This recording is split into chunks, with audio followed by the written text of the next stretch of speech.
le pare-choc de la Mazda depuis le temps. On va déballer ça tranquille.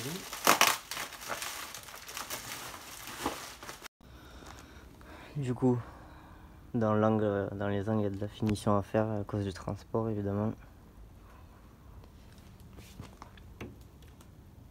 Tout ça, ça c'est pas le transport mais c'est le moule. Il y aura du taf pour adapter comme d'hab. Après il est stylé hein.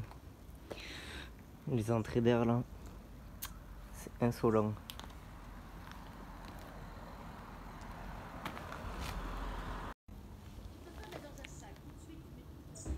Petit défaut, ça va falloir être attentif.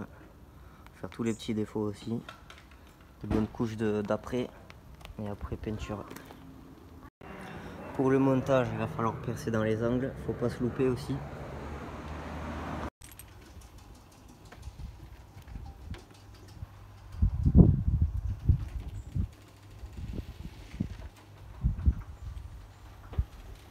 Bon allez, on va commencer l'adaptation du pare-choc arrière.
Donc il va falloir démonter les phares pour démonter le pare-choc. Les vis sont dessous si je me souviens bien, après dans l'angle. Donc il va falloir démonter mon montage de coffre. Allez, c'est parti. Hop. Celui-là. Hop. Celui-là. On va mettre sur la saucisse en attendant.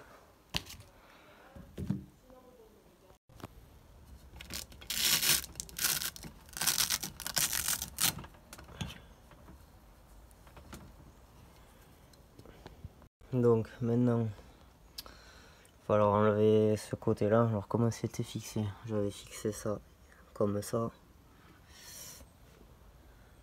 Pour éviter de devoir enlever le panneau central pour les câblages, je vais dévisser ce que j'avais fait, ça sera mieux parce que sinon il faut tout tomber. Je sais pas envie.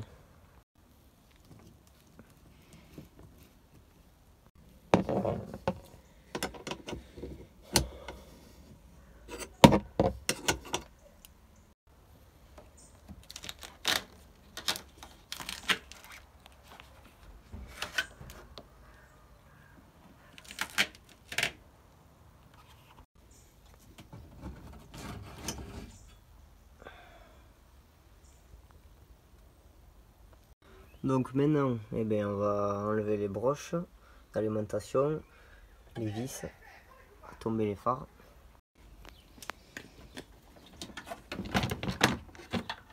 Hop. Donc les vis, il y en a une ici. Ensuite, on a les vis. On a une vis là, dessous, planquée. On va enlever le passage de roue aussi.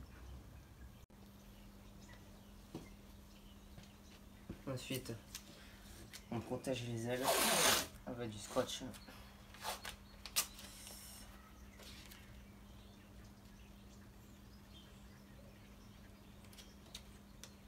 Voilà, plusieurs couches pour protéger. De côté, j'ai enlevé le pare-boue aussi. Je vais enlever de l'autre côté. Je pense que je vais devoir la lever, la mettre sur chandelle et virer les roues aussi. Pour être à l'aise pour régler le nouveau pare-choc.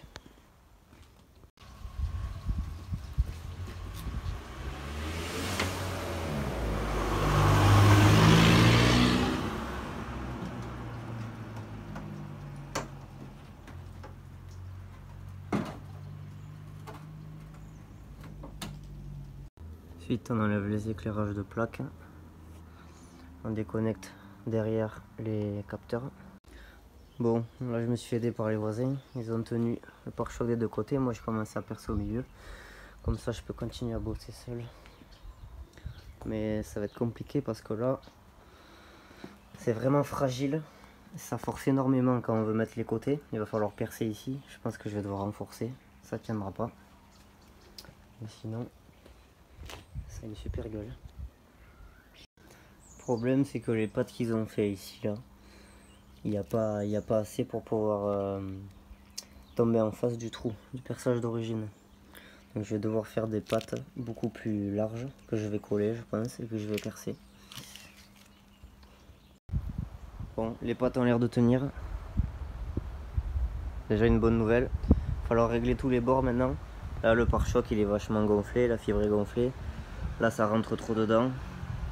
Dedans il va falloir découper les pattes de fixation, sinon quand je vais poser les pneus ça va tout éclater. Mais sinon ça a de la gueule, c'est pas mal. Après on va attaquer tous les défauts. Il y a pas mal de défauts à reprendre. Des petits trous partout dans la fibre. Mais bon, c'est pas ce qui me fait le plus peur. C'est surtout d'aligner les bords, c'est plus compliqué. Bon allez, début de la préparation du pare-choc. Je commence à égaliser la fibre. Les endroits où je peux pas faire mieux, il va falloir jouer avec le mastic, notamment dans les angles. On voit bien là, il y a beaucoup de défauts. Là, vous voyez, c'est qu'il y a des trous là et là. Et après ça commence à être pas mal. Il va falloir mettre un coup de disqueuse tout le long là. On voit bien qu'ils n'ont pas été foutus de mettre un coup de disqueuse droit en sortant du moule. J'ai pas trop de matos comme d'habitude, donc je me démerde. J'avais une grande cale, je l'ai coupée pour en faire une petite, pour aller dans les angles. Hop, comme ça, impeccable. Donc il a fallu que je joue avec mes perçages pour régler les deux côtés. Ça sera pas aussi parfait que d'origine, mais bon, ça ira. Ce côté là, une fois que j'ai tout remis en place, il y avait un petit jour que j'ai moins de l'autre côté. Bon, petit à petit, c'est un peu mieux. Le problème c'est que là, j'ai un jeu qui est différent de celui-là. Et ça, à moins de le rattraper au mastic, ça va être compliqué. Donc je sais pas ce que je vais faire. Je commence à faire les raclages en bas pour reformer. Bon, après quelques heures de travail, le côté droit est pas trop mal niveau ajustement. J'ai bien rattrapé les défauts.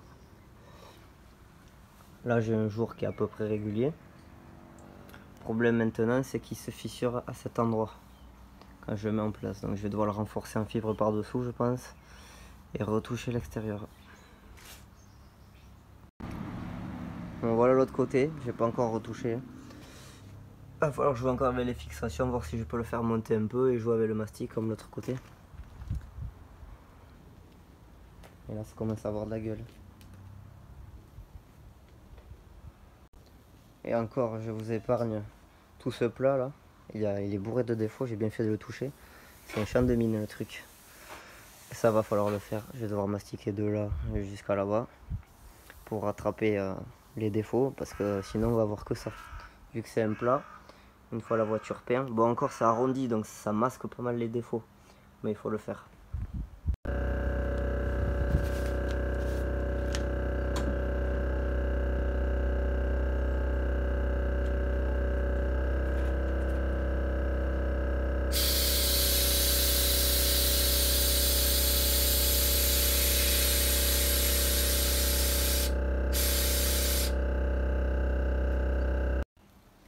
Là va falloir retoucher encore, ça passe vraiment au poil dedans.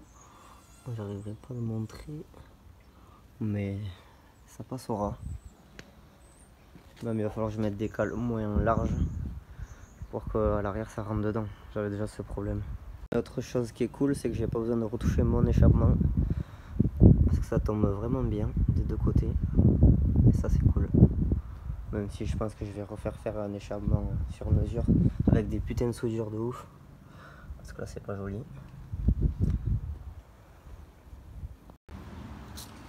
Bon allez, on reprend. Maintenant on attaque le côté gauche.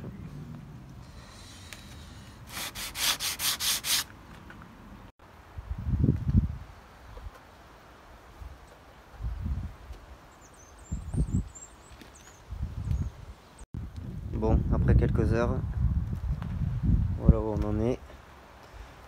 Et là sera le côté gauche à faire, à aligner. Et après, bon, il y a quand même des petits, encore des petits défauts là à faire. Poncer le pare-choc en entier pour passer l'après polyester en 3 couches épaisses pour combler les défauts qui va rester. Du coup, voilà ce que ça donne.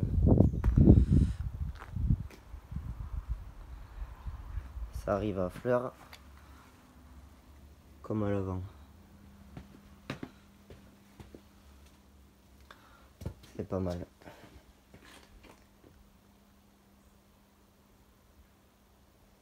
Ensuite, on va s'occuper de la partie pour les éclairages de plaques. On va essayer de rendre ça un peu mieux que ce qu'ils ont fait. Ouais, on ébavure les bords.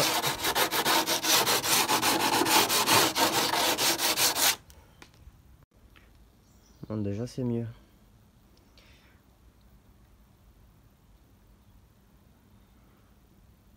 Ensuite on va adapter les éclaireurs de plaques d'origine. En fait je vais faire mieux que ça. J'avais des chutes de bandes de LED. Moi j'ai trouvé une blanche. Je vais la mettre dedans là, tout le long. Et faire en sorte qu'elle soit démontable aussi. Ça éclairera bien mieux que ça. J'avais une chute en métal là. J'ai découpé. Comme ça je vais coller la bande dessus. Et ça, je vais venir le fixer par dedans.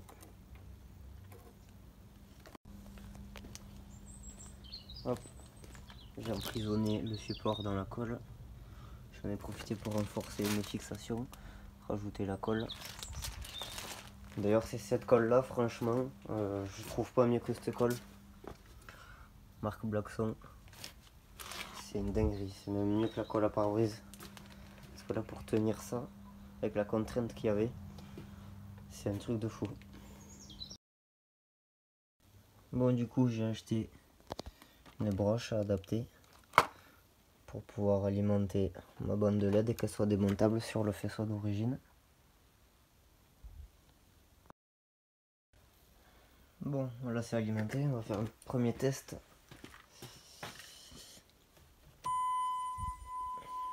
Ah, ça va éclairer beaucoup mieux. Ah, c'est violent. Et voilà, tout neuf.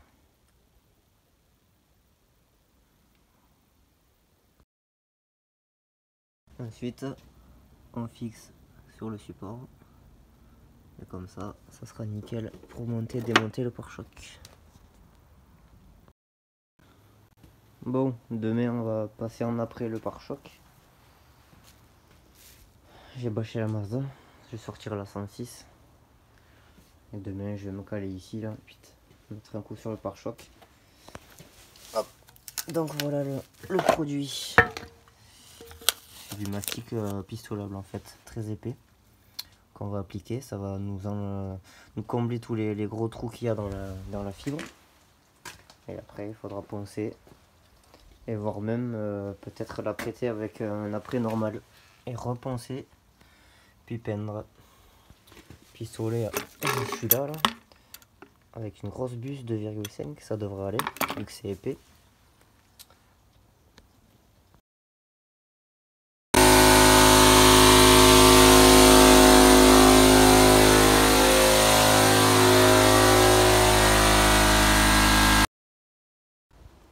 Bon, allez, après quelques couches, on va laisser sécher maintenant, une semaine ou deux. On repensera tout. Bon, on reprend le chantier. Maintenant que j'ai mis 2-3 bonnes couches, il va rester les derniers petits trous à combler. Un peu partout sur le pare-choc. Il va falloir être vigilant. Pour ça, je vais remettre des petits raclages de mastic. Et ensuite, je vais tout reponcer par-dessus.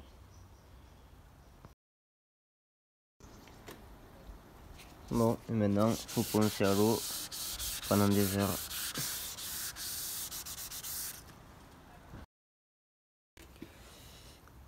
Donc là, la difficulté, en fait, c'est d'enlever tout ce grain là pour rendre le support tout lisse.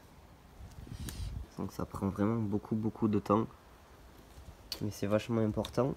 Parce que si on ponce pas et qu'on lisse pas le support, quand on peint, en fait, ça va rester granuleux comme ça. La peinture va rentrer dedans et il n'y aura jamais cet aspect lisse. C'est vrai que quand on se souvient de comment c'était tous les angles là, je suis quand même content, c'est quand même bien revenu. Il y a de la finition à faire encore, mais c'est déjà plus joli qu'au début. Et après, tout le reste, tout ce qui est plat, on continue avec la colle. Et tant que j'y suis, on voit un peu les dégâts de pare-choc quand l'autre abruti m'a tapé. Bon, évidemment, c'était largement réparable. Sauf que je voulais changer de gueule un peu au niveau de l'arrière, donc j'ai changé de pare-choc. Mais bon, ça, j'aurais pu me le réparer largement. Hein. Fissure, ensuite là aussi, on le voit bien. Il a tout déformé. Bon, petite pause pour aller chercher un colis. Hop, j'ai acheté ça. Je vous en dis pas plus. Vous verrez ça plus tard. Bon, le ponçage intégral est terminé. Il restera juste des petits trous comme ça. Là. Et après, on sera bon.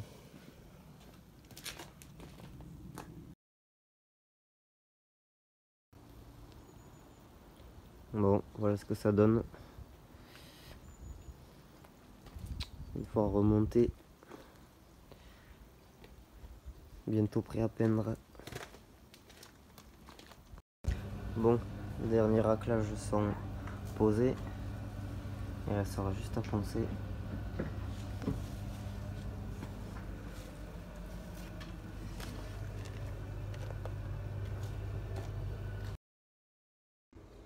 Donc maintenant, il n'y a plus qu'à aller peindre tout ça chez mon pote qui a une carrosserie. Il va me prêter la cabine et tout. Et voilà, le tarbre. Sacré chantier quand même.